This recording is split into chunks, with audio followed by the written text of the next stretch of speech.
Welcome to Ethereum Chats. This is our new interview-based series. With us today, we have Mike Silagadze, CEO of EtherFi, which is a non-custodial delegated staking protocol with a liquid staking token.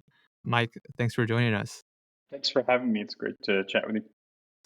I know EtherFi has been around for just under a year. Can you give us some background on who is behind EtherFi? When did it start, and what were you working on right before you launched EtherFi? We announced our seed round back in March. So it's been about 6-ish months. And that's pretty much how long we've been working on the project. And we had some great investors. We had 35 different investors participate in our seed round, led by an IB Chapter 1 and some well-known angel investors in the crypto space. The motivation for starting EtherFi and what we were looking to accomplish was to build a protocol that was non-custodial. In other words, a protocol where the stakers get to hold their keys, which actually may surprise some people. That's not the case with most other staking options on Ethereum. And then the second important component of EtherFi is that it is natively restaked. Restaking is a very hot topic now, and we were pretty excited about it from the very beginning. Our liquid staking token is natively restaked on EigenLayer. That just means when you stake through EtherFi, it automatically gets restaked and you get all the benefits of that. Prior to that, myself and a few other folks on the team were working in kind of the Web 2.0 space for a while. We built a pretty sizable business in the education technology space, of all places, and sold that and then decided to switch gears and focus on crypto. There are many different components to EtherFi. You have an institutional part, you have a retail part, you have EtherFan liquid staking NFT, there's Operation Solo Staker. Can you give us Mhm. a high level overview of EtherFi and the different components that make up EtherFi? We're actually going to be, by the time this is out, we will have already announced the launch of our liquid staking token. That's something we've been working on since the beginning. We're launching the eETH liquid staking token that's natively restaked. And that is going to be the most important or the easiest way for anybody who wants to stake with EtherFi. All you do is go to our website, ether.fi, and stake your ETH, and you get your liquid staking token. That's it. It's very simple. There are other components to it that if you want to get involved at a deeper level, Operation Solo Staker is something that we launched and we're very proud of, which is the ability to our program to help subsidize low cost staking machines for people to run distributed nodes. And that allows people to apply, and we'll basically give them free staking hardware and ETH that they can stake in exchange for their willingness to run ETH. So we've had a huge number of people sign up to Operation Solo Staker to run their staked ETH. And now we're in the process of rolling out those machines and those nodes. In addition, I guess we also have a project that's built on EtherFi called EtherFan. It's an NFT collection backed by staked ETH, which is a fun gamified way to stake. To wrap our heads around EtherFi, to try to compare it to maybe some other protocol, who would you say is your closest competitor to help us compare EtherFi to other protocols out there? Yeah, so I think there are a number of options for staking on chain, for DeFi native staking. Obviously, everybody knows Rocket Pool and Lido, those are the biggest players in the space. In some ways, from a user standpoint, it works similarly. You show up to the website, you put in your ETH, and you mint the liquid staking token, or you can just buy it on chain. So it's the same user experience. The difference for EtherFi is two things. One, and this is depending exactly how you stake, as a staker, you're relying on stakers to control the keys, in particular the validator keys of the Ethereum node. That's a huge difference. And I think that removes a lot of tail risk, let's say, from the staking process because you're not having to trust the protocol or the node operator that's running your validator to do what they're supposed to do. Instead, it's just controlled by the protocol. The second thing that is unique and interesting about EtherFi is that it's natively restaked. So with other protocols, in particular Rocket Pool and Lido, you do, if EigenLayer uncaps it, you have the ability to go to EigenLayer and restake that ETH. The challenge is then that ETH is locked because you're depositing it into a contract that you're not getting any kind of receipt token, so you're locking up your staked ETH, which kind of defeats the purpose of liquid staking because otherwise, why have liquid staking in the first place? Whereas with EtherFi, your staked ETH is automatically restaked, then you get to go and use your liquid staking token in our case, eETH in other DeFi protocols.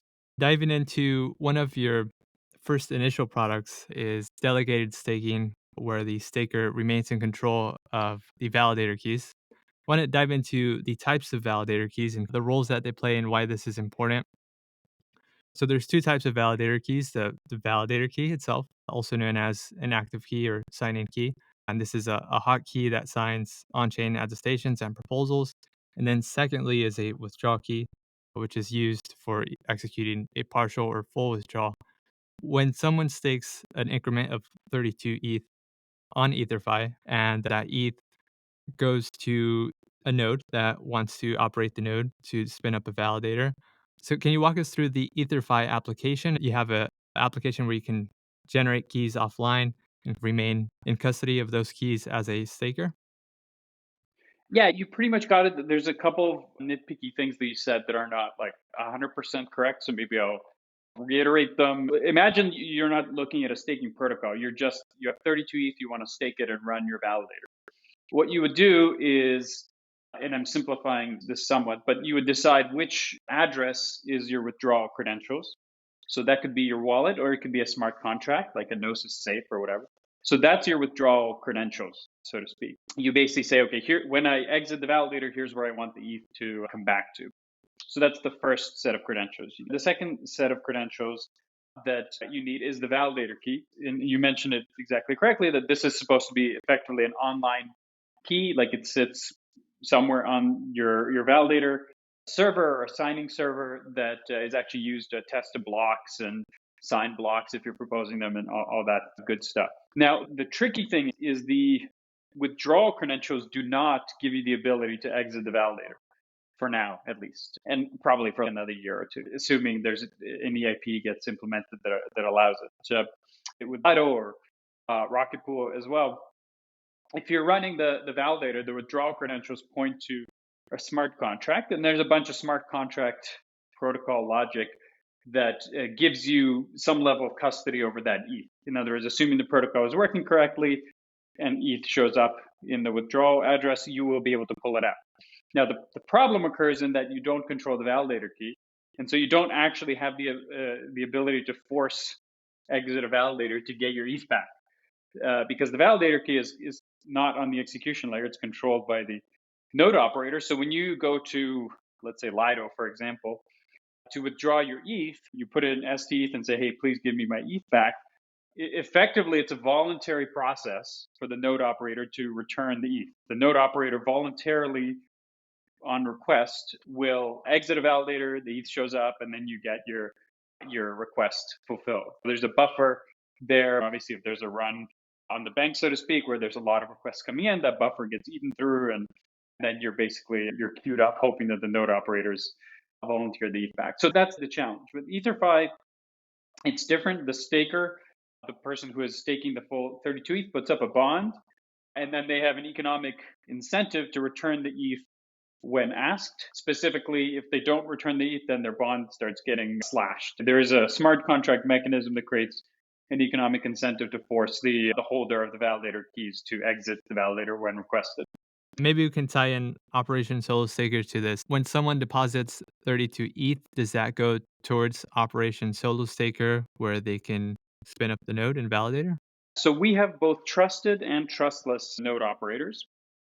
The trustless node operators are solo operators, and those solo operators get a shard of the validator key. We use DVT, specifically we're partnered with Obel. We use DVT to divide up the validator key, so no one node operator has a full copy. That prevents them from doing things like slashing or holding the ETH ransom, so to speak. So that's the way the solo operator gets involved in staking the ETH. We also have trusted operators, which are the same kind of large operators that, if you're familiar with the operators that are out there, the same ones run nodes.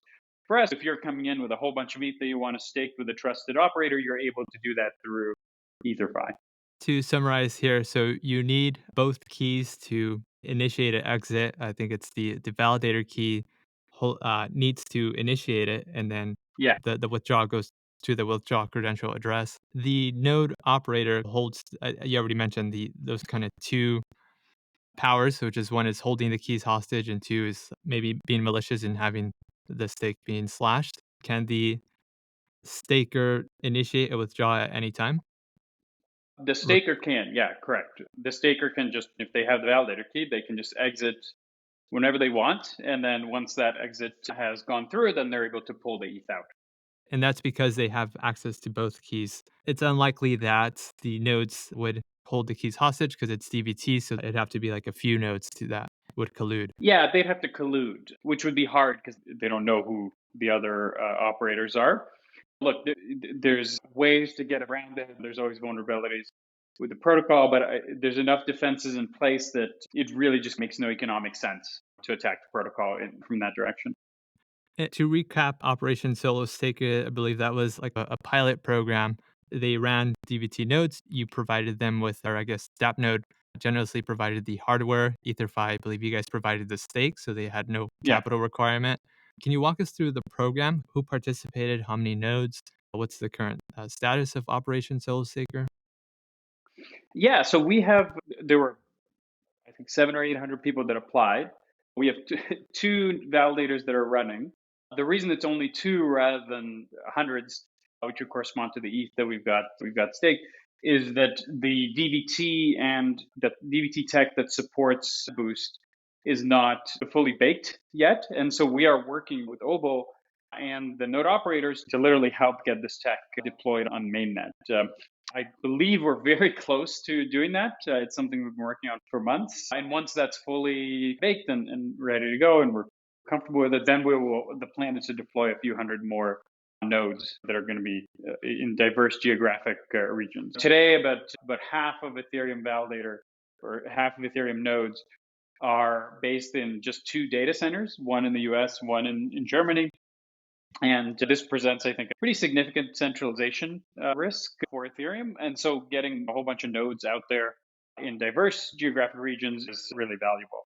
These participants have committed to operating those nodes for 2 or 3 years, and they are rewarded with the staking rewards.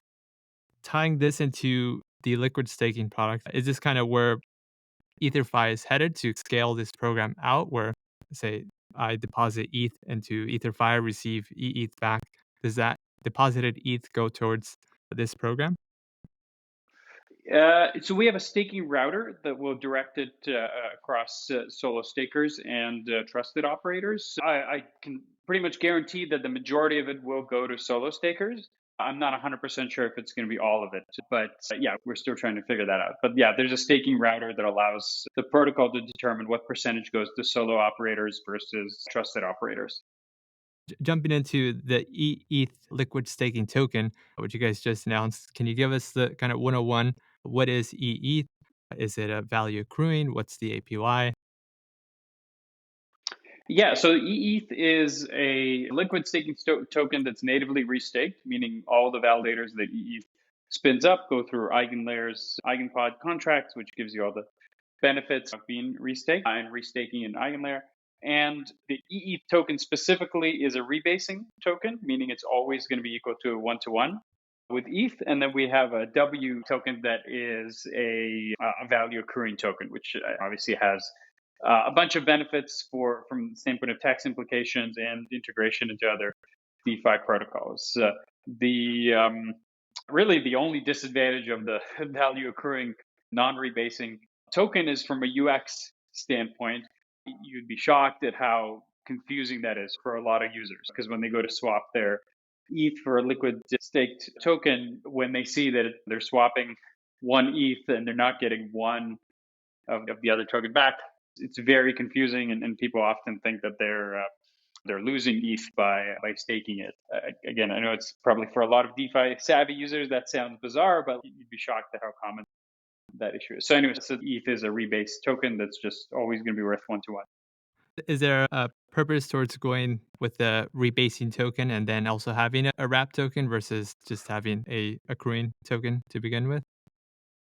Yeah, so eETH gives you that really easy UX. If you're just looking to stake the token and not really do anything else with it, then you could do that with eETH, and it's very simple. Or on centralized exchanges, it'll just be the same kind of thing. So you got to have both the benefit of the wrapped eETH token is that that's the token that will be used in terms of other exchange integrations. So yeah, that's something that we know is important. So we're focusing on a lot of DeFi partnerships that we're going to be rolling out. Yeah, I believe it makes it a little easier when it's accruing to integrate with various DeFi protocols. And then diving into EigenLayer. So this is the first time I see the term native restaked LST. So right now, so to provide some context, with the caps permitting, you can deposit RETH, CBETH, and STETH into EigenLayer, and you don't receive anything back yet. It's just locked. What is the process with eETH? So you said when a validator spins it up, it's automatically deposited into EigenLayer. So there's two ways of restaking an EigenLayer. The first way is to take an existing liquid staking token like STETH or RETH or whatever, and to deposit that into EigenLayer's contracts. And then obviously the downside of that is you've locked up your ETH for that period of time. The upside of that is you're restaking it. The other way to restake into EigenLayer is to do what's called native restaking. And that means you actually physically spin up a validator and you point your withdrawal credentials that we talked about earlier, your withdrawal address, to the smart contract, to the EigenPod smart contract. And so that's what native restaking is. To do that, you need to have 32 ETH, and you still don't get your liquid restaking token if you just did it yourself. The advantage of doing it with eETH is it's natively restaked, so all the validators that we spin up point to EigenPods, so that's a benefit. And you get eETH as a liquid token that represents that restaked ETH. That's the advantage of doing it with eETH. The only other thing that I'll say is native restaking is a better, I would almost argue, a much more sensible way of restaking, because when you're natively restaking that way, you are able to directly provide that ETH as restaking collateral for whatever services are being run on EigenLayer. In other words, that ETH can be slashed directly by the smart contracts if the validators, the services that are being validator misbehave in some way. So that's simpler and more correct as far as restaking goes. Whereas if you were restaking with a liquid staking token, you almost need the validators or someone else to provide some other kind of collateral to enforce that slashing mechanism, because the restaked ETH, there's no way to point to a specific validator. If you take 100 STETH, for example, and restake it in EigenLayer, you don't know which validator is running that STETH. So there's no way to slash that particular validator. So you almost need another sort of mechanism, another validator or another bond to be put up that can then be slashed so that those validators can be convinced to behave themselves. So I think longer term, the only kind of restaking that makes sense is native restaking. But naturally, you want to bootstrap the network. And so it makes a ton of sense that EigenLayer allowed people to restake with existing LSTs. Let's talk about withdrawals. Does doing this add any burden towards withdrawing staked ETH? The answer is, I think, yes. But what do you mean exactly? We can start with eETH. So I can deposit ETH, receive eETH back. Is there a redemption mechanism for eETH? This is similar to other LSTs where there's a buffer. So there's a pool of ETH that if there's 1,000 ETH in the pool and you go to withdraw 10 ETH, you'll just get it immediately. You're not going to wait. It gets redeemed immediately. That's nice and simple, and that's what we want to make it easy for people to mint and burn. It also helps with on-chain liquidations and liquidity. So that's what the buffer serves. So for the average user, we're going to have the ability as a protocol to manage that buffer so it never drops below a certain threshold. So for the average user, you're just going to be able to instantly go in and out of the pool. There's not going to be any additional fees or complexity or whatever. If, for example, there's 1,000 ETH in the buffer pool and someone comes in and says, okay, I want to withdraw 5,000 ETH, then we have a queuing mechanism. So you would queue up to withdraw that ETH, and that would then initiate a fulfillment process, which triggers exit requests on the oldest validators in the pool. And then those exit requests then have to be fulfilled, which cascade initially to the consensus layer, which triggers the validator exit. Then the ETH shows up in the eigenpods, and then you have to trigger the exit on EigenLayer. So it's cascading mechanism, and depending on the withdrawal queue, that's what will determine how long it takes to fulfill a very large exit request. Yeah, so that's what I meant. It'd be one additional withdrawal process, which is withdrawing it from EigenLayer after it's been withdrawn from the consensus layer. Is it 7 days for EigenLayer to receive staked ETH back? I think that's right. I don't recall it exactly off the top of my head, but I think you're right. I think it does add an extra 7 days. Is the primary purpose of having native restaked ETH on EigenLayer for additional yield? So right now there are no services that are running. So you're not getting any additional yield for restaking on EigenLayer. So one may ask, why would you do it? Why not just wait until services come online? And I guess I'll let the audience speculate about what some of the benefits are of restaking in advance of services that are online. I believe you mentioned there's no fees for redemptions. What's the commission rate for EE? Yeah, similar to Lido, it's a 10% total. 5% goes to the node operator, and then 5% goes to the protocol. So you're getting 90% of your staking rewards. And then you anticipate adding MEV once that's Oh, that's ready? already online. Yeah, Oh, that MEV is. is already part of the deal.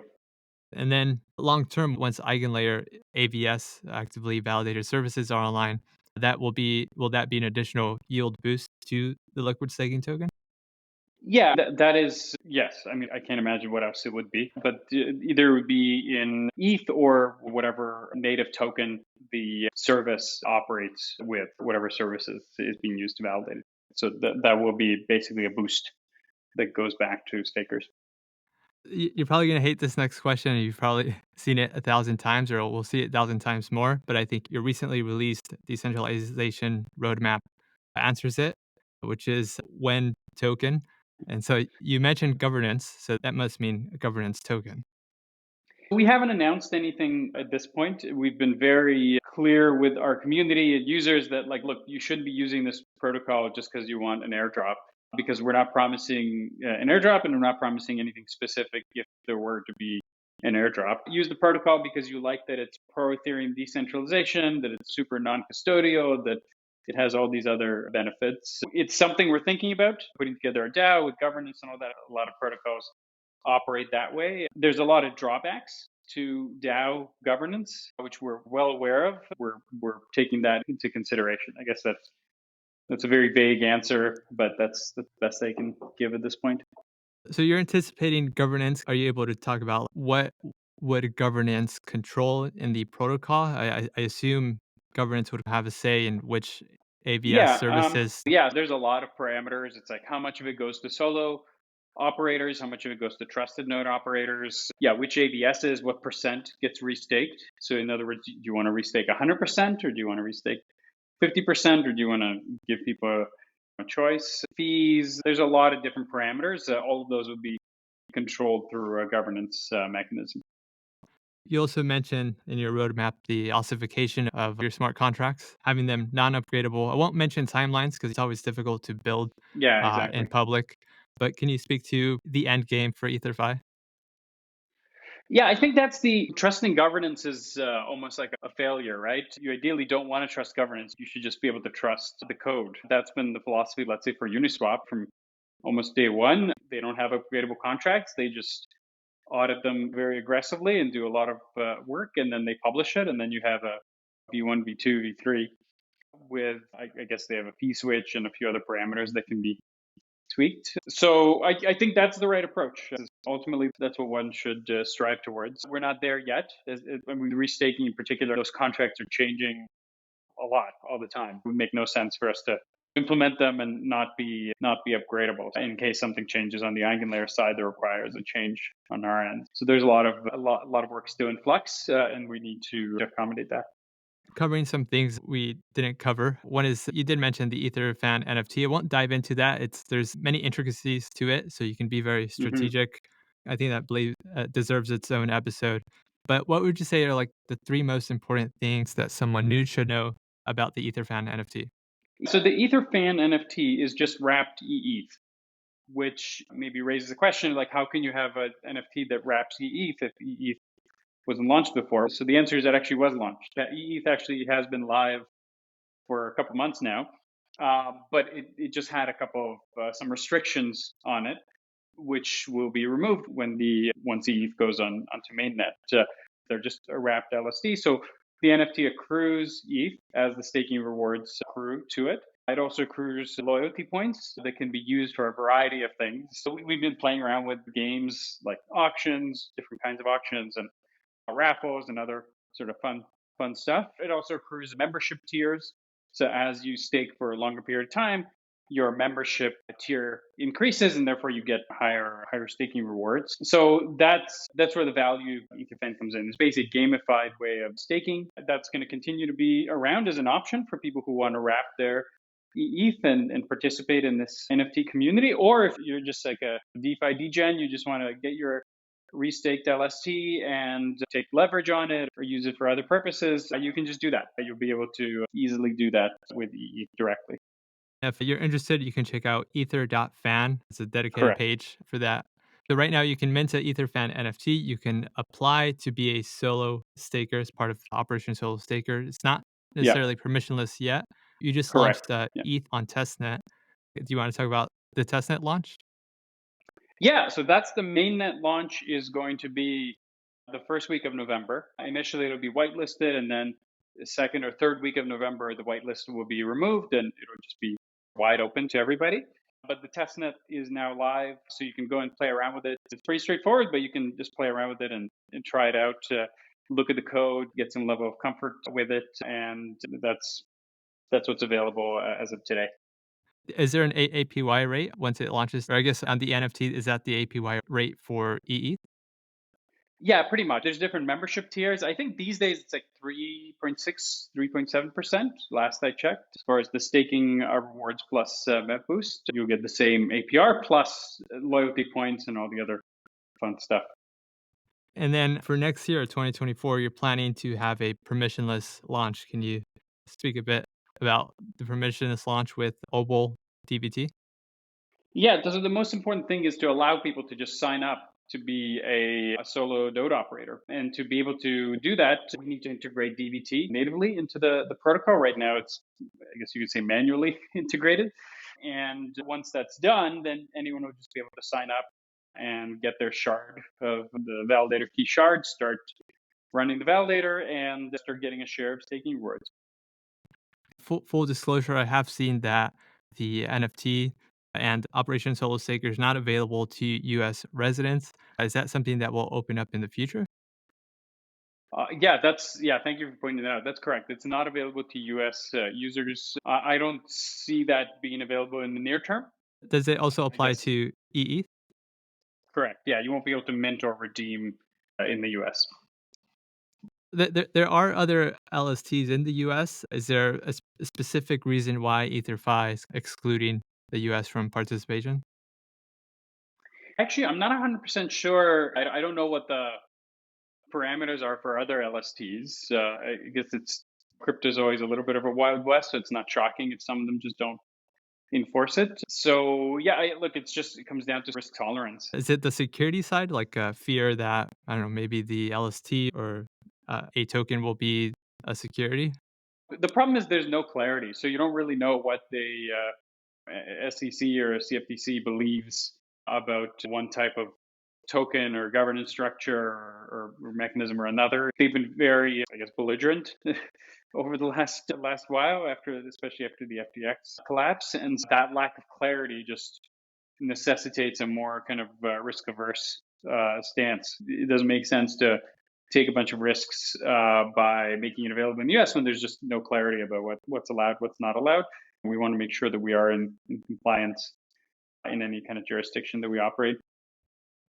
Lastly, here, you do plan to open source everything by end of year 2023. So if there are any developers out there, feel free to check out ether.fi, their documentation. We Any have like the smart contracts already open sourced, so you can just check those out. There's a bunch of components. There's like a desktop app that's used to generate keys that's open source as well. So there's a bunch of stuff already open source, but we're gonna open source the front end and every other component as well. Cool. That pretty much wraps it up. eETH is live on testnet right now. It goes live to mainnet in November, which is next month. Mike, is there anything else that you'd like to add? No, I think we covered a lot of it. Yeah, go check out DeFi and play around with the product and stake and restake and have fun in DeFi. You can follow EtherFi at ether_fi on Twitter. You can follow Mike at Mike Silagadze on Twitter. And the domain for EtherFi is ether.fi. Mike, thanks for coming on. Yeah, for sure. It was great. Thank you for having me.